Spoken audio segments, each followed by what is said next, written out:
না, কোনো রকম ইন্ট্রোডাকশান ছাড়াই শুরু করব আজকে কচুরলতি দিয়ে মোরলা মাছের এই রেসিপিটা। রান্নাটা আনএক্সপেক্টেডলি দারুণ হয়। সামান্য এই উপকরণে আর সামান্য এই উপাদান দিয়ে যে এত সুন্দর রান্না হতে পারে, না খেলে বিশ্বাস করতে পারবেন না। এনিওয়ে, নমস্কার বন্ধুরা, পিঙ্কির আহারের দরবারে আর একটি নতুন পর্বে আপনাদের সকলকে স্বাগত জানাই।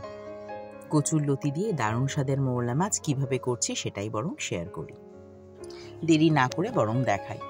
এর জন্য প্রথমে আমি কিছুটা জল গরম করে নেব, আর তার মধ্যে আগে থেকে যে কচুরলতিটাকে আমি যেরকম ছাড়িয়ে ধুয়ে কেটে ধুয়ে রাখে সেইভাবে কেটে ধুয়ে রেখেছিলাম, সেটাকে ঠিক পাক্কা ঘুরি ধরে যদি হাই ফ্লেমে করেন তাহলে 2 মিনিটের মতো ভাপ দিয়ে নেব।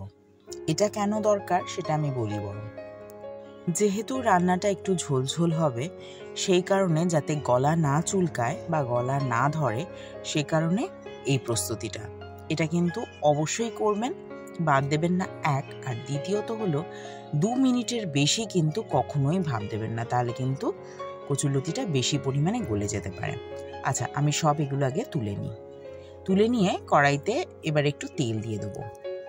যারা আমার অন্য দিনের রান্না দেখেন তারা আজকের রান্নাটা দেখে একটু অবাক হবেন। এই কারণে অবাক হবেন যে আজকে আমি বলতে পারেন একেবারে 50% কম তেলে রান্না করব। হঠাৎ করে এই মতিভ্রম কেন মনে হতে পারে? আচ্ছা, অল্প পরিমাণে তেল দিয়েছি। তেল দিয়ে এখানে আমি কিছুটা মোরলা মাছ দিয়ে দেবো। এই ধরুন 100 গ্রামের মতো মোরলা মাছ রয়েছে, এর থেকে বেশি নেই। তো মোরলা মাছটাকে আগে ভেজে নেব।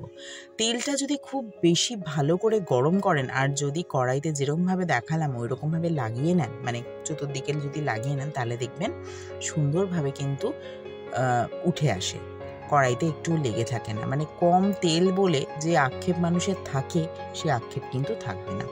মোরলা মাছটাকে ভেজে নিলাম, ভেজে নিয়ে আবারও খুব সামান্য পরিমাণে তেল দিয়ে দিলাম। এখানে 10 ml বেশি তেল তো নেই, এই তেলেই আমি এই সুস্বাদু রান্নাটা করব। এর জন্য দিয়ে দিয়েছি আমি কালো জিরে আর একটুখানি জিরে, দুটোই আধা চা চামচ করে নিয়েছি। নিয়ে এবার ফোড়নটা দিয়ে দিলাম। দিয়ে একটু সুন্দর গন্ধ হয়ে আসলে দিয়ে দেবো আগে থেকে যে অর্ধেক সেদ্ধ করে রেখেছি যে কচুরলতিটা, সেই লতিটা দিয়ে এবার ভালো করে একটু ভেজে নেব। দাঁড়ান, 2 মিনিট একে অন্তত সময় দিয়ে ভাজার, একটু ভেজে নিই। হ্যাঁ, আচ্ছা, মিনিট 2 পরে আমি এর মধ্যে দিয়ে দেব স্বাদ মতো নুন, আর দিয়ে দেবো একটু হলুদ। আরও কিছু দিচ্ছি, সেটা কি দিচ্ছি পরে অ্যাড করি। আমি কতগুলো ইনস্টলমেন্ট নুন দিই সেটাই দেখাই। দেখুন, প্রথমে একবার দিলাম, সেকেন্ড টাইম একবার দিলাম, থার্ড টাইম একবার দিলাম।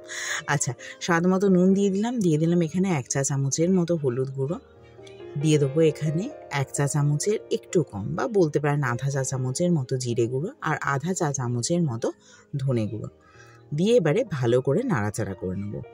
এই সময় যাতে লতিটা পুড়ে না যায় বা মশলা সমেত লতিটা যাতে পুড়ে না যায়, সেই জন্য অল্প একটু জল দিয়ে দেবো, যাতে মশলাটা ধরা না লেগে যায় আর প্রপারলি যাতে মশলাটা কুক হয়।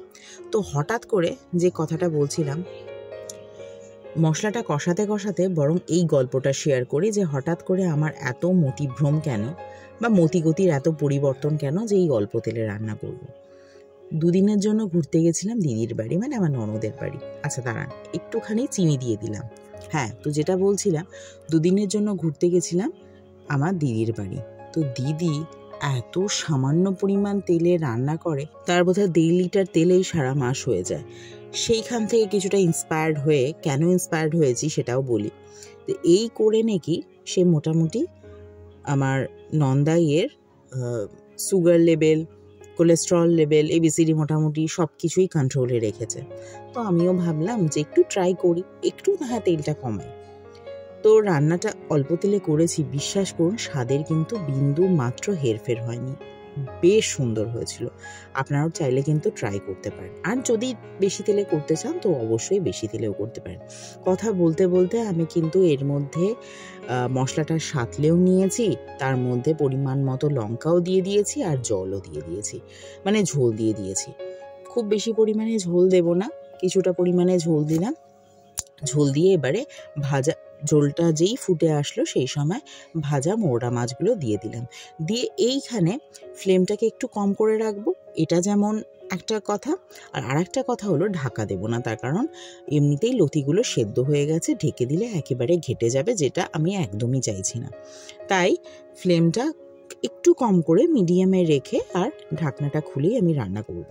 তো আমার রান্না মোটামুটি শেষ করার একটু আগে, অন্তত মিনিট খানেক আগে, আমি আরও কিছু চেরা কাঁচা লঙ্কা দিয়ে দিলাম। এটা কেন সেটা বলি। কচু লতি বা কচু ন্যাচারালি একটু গলা ধরা টেন্ডেন্সি তো থাকেই। তো লতি বা কচু এতে যদি একটু ঝাল হয় তাহলে সেই প্রবণতাটা একেবারেই কমে যায়। আমাদেরও কিন্তু একটুও গলা ধরেনি।